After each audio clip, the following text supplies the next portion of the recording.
Magandang umaga at magandang tanghali. Brunch na po tayo. Nandito po ako sa park dahil nagpapainit po ako dahil kagagaling ko lang sa trangkaso at least may trangkaso pa rin po ako. At least may trangkaso. Parang gusto magka-trangkaso. Inabot po ako ng trangkaso ng 20 years. Pero ang lagnat po, inaabot lang ng 2 days. Kaya lang wala po akong panlasa at saka wala po akong pang amoy. Hindi naman po COVID. Buti nga po pumuputok-putok na eh. Kasi mahirap pong umubo ng walang plema. Napakahirap po sa paghinga at saka sa dibdib at saka sa utak. Magtatago muna ako sa inyo dahil super haggardness ang ang mukha ng daddy ninyo, excuse me po. Talaga na haggard ang daddy nyo sa sobrang talaga po yung naranasan ko na hindi ka makatayo at nanginginig yung buong katawan nyo. Pero kailangan mo kumilos. Yan po yung naranasan ko ngayon. Uso po ngayon dito, hawahan. Nahawa po ako sa anak ko.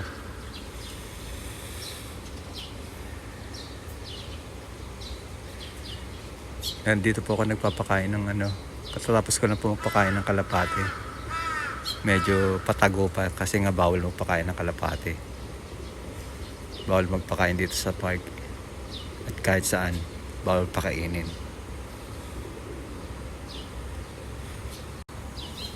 At syempre po, makikita nyo, laging nakatambay ang mga uwak, ang mga buwisit na uwak na to. Parang tao rin, nakakapal na mukha. Hindi mo na pinapansin eh. Ang lakas pa mag-agaw ng minsan titignan ka pa. Nakatakot yung itsura nila. Kasi itim na tapos ang pangit pa ng mukha. Parang yung ibang tao. Ang pangit na ng ugali, ang pangit pa ng itsura. Marami niyan sa atin, mga Pilipino, Pilipina. At lalong maraming niyan sa ibang bansa. Dito sa Amerika, dito sa Japan, sa Italy. Talagang mahirap makisama sa mga tao na makakapal ang mukha. At matataas ang sintayag na saranggola ni Pepe pag nalagot ang PC. Patay tayo dyan. Patay sila dyan. Mahirap pong magmataas at mahirap pong malait ng kapwa. Pero meron pong mga tao na talagang hindi nila alintana kung nakakasakit na sila o hindi.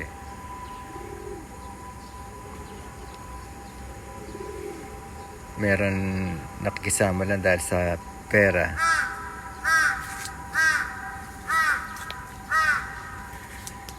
Mahirap pong iwasan ang mga taong ganyan, lalo na paglapit ng lapit sa'yo.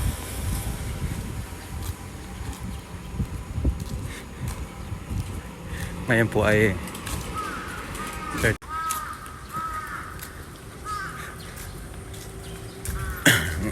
ngayon po ay 32 degrees Celsius to 35.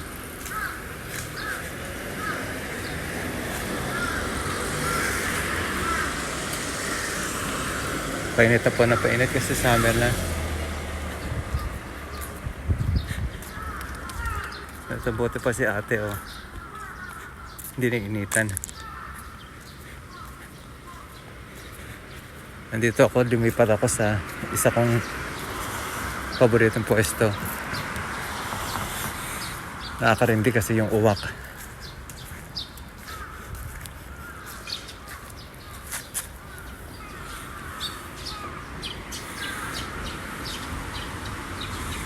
Presko pa rito.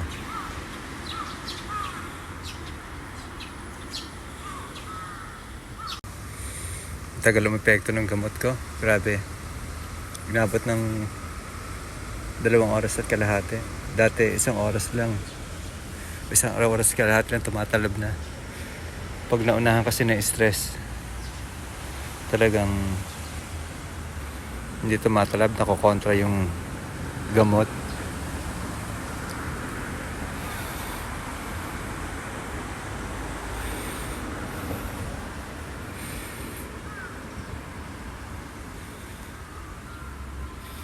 Ano ba pagkukwentuhan natin ngayon? Pagkukwentuhan natin ngayon ay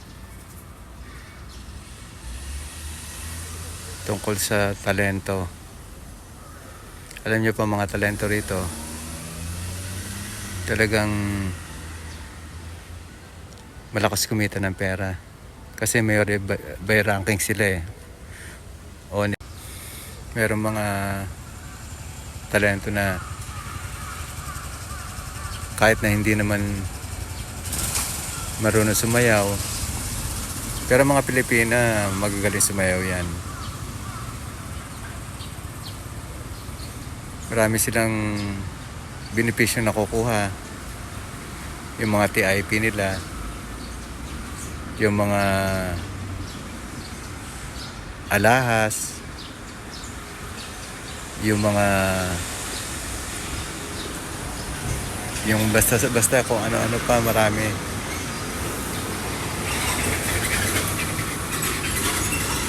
Kaya pag mahina-hina ka o hindi ka marunong magtrabaho,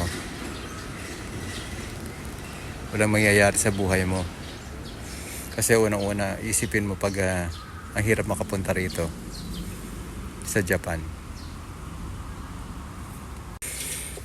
Pag mahirap makapunta rito sa Japan at nagkaroon ka ng pagkakataon, sunggaban mo lahat ng mga opportunities na dumarating at magpasalamat ka sa mga biyaya ng Diyos na dumarating sa iyo.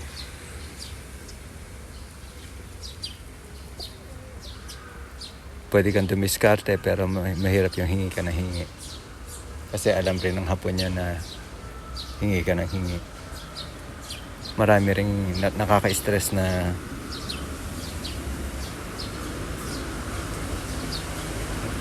gawa ng pero mga parokyano na ayaw ka lilipat ng table. Hindi naman pwede yung pag may request ka, kailangan mo lumipat ng table. Dahil points mo yon.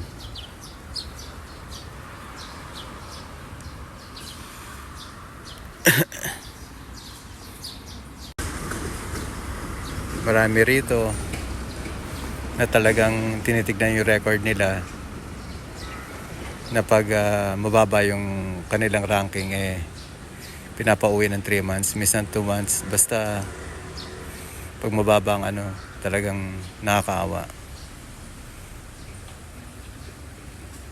Pauwiin ka. At saka kailangan matuto ka mag-Nihongo kasi kailangan ng Nihongo sa pakikipag-usap at pakikipag-komunikasyon sa parokyano. Lalo na yung mga natutuwa sa'yo. Mahirap yung hindi ka marunong mag-Nihongo. Hindi naman pwede yung high ka ng high tapos hindi mo na maalam ang kahulugan. Mamaya sasabihin, punta tayo ng hotel, high ka ng high. Dadaling ka na pala sa hotel, hindi mo alam.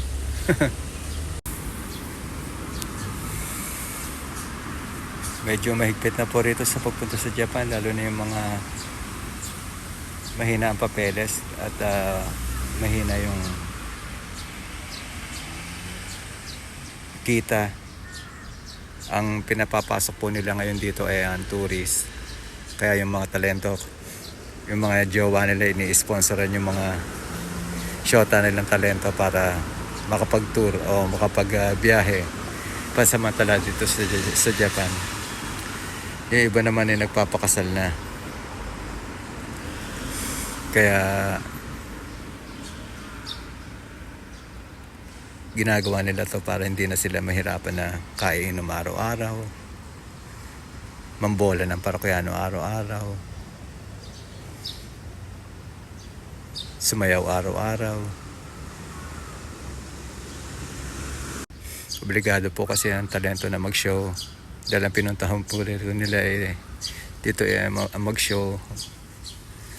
Kaya kailangan po nilang mag-show.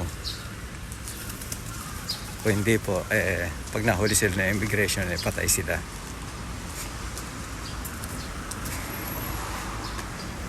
Hindi naman po ganun kahigpit.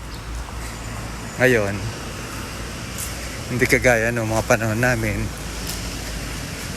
na talagang mahigpit ang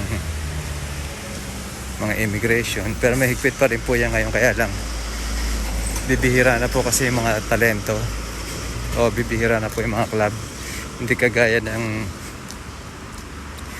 70s, 80s, 90s na talagang halos buong Japan, bawat probinsya merong club, Philippine club. Kaya ang payo ni Daddy, yung mga talento nga rito, yung mga alaga namin Daddy rin tawag sa akin. Ang babait nila sa akin. Nakakamiss nga yung mga talentong yun Yung iba hanggang ngayon nandito pa. Kaya ang payo ko lang ni Daddy sa kanila ay mag-ipon at hawakan mabuti ang pera. Ang paggamit ng pera, hindi yung one day billionaire o millionaire. Pagkalapat sa kamay wala na, ubos na, kasi gastos dito, gastos doon, bili dito, bili doon.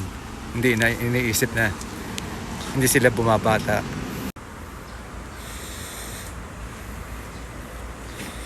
Para magtrabaho, tumatanda din sila.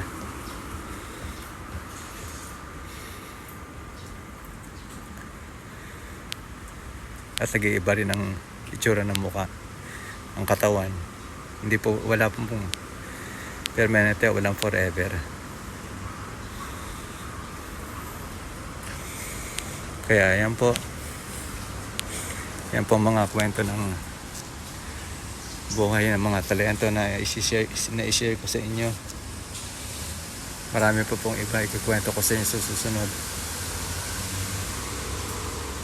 Kaya pag medyo magaling na po ako, hinihingal pa nga ako habang nagsasalita. Magkita-kita-kits po ulit tayo. Hanggang sa muli po. Paalam. I love you all. God bless you all.